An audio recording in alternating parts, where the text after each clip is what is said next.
seems like more and more people are getting Lyme disease at different ages, and it's something we definitely want to avoid, and this should be extremely helpful to us this evening.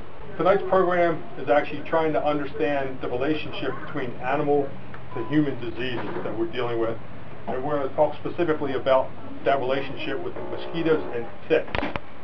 And here in York County, this relationship, as much as everybody looks at mosquitoes and West Nile separately, Lyme disease separately, they're actually crossing over. People are having co-infections, and if you already have a compromised immune system and you get the second illness on top of whichever one you have first, your body cannot deal with all of that.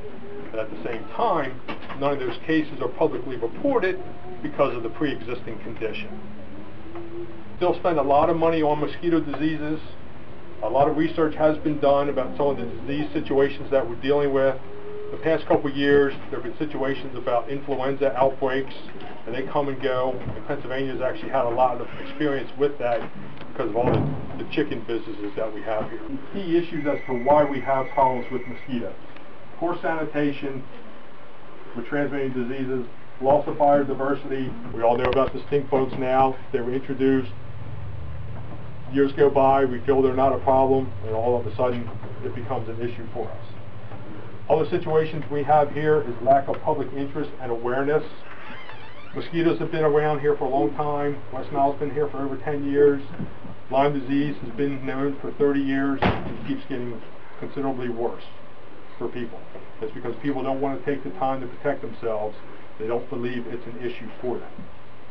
And then everything with nature, back to poor sanitation, loss of biodiversity, we're the ones who's causing all of this. It's not nature. Nature just works with whatever we throw at it. But some other things here, we have problems because we're constantly introducing new species. Anything that gets imported into the U.S. has the opportunity to bring a new pest here, something new that can transmit diseases.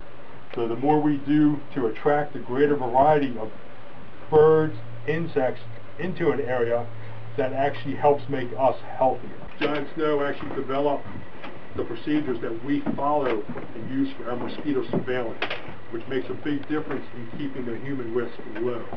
And we'll see here, I'll have an example later on, comparing what we do because there is a West Nile program versus no program for Lyme disease, for what we're dealing with. But this is where our research and our program actually gets founded. So our program, I'm going to give you a little bit of an idea of what we do on a routine basis. For the U.S., Pennsylvania had 30 human cases this past year. We have mosquito control programs in over half the counties still that are funded through the state.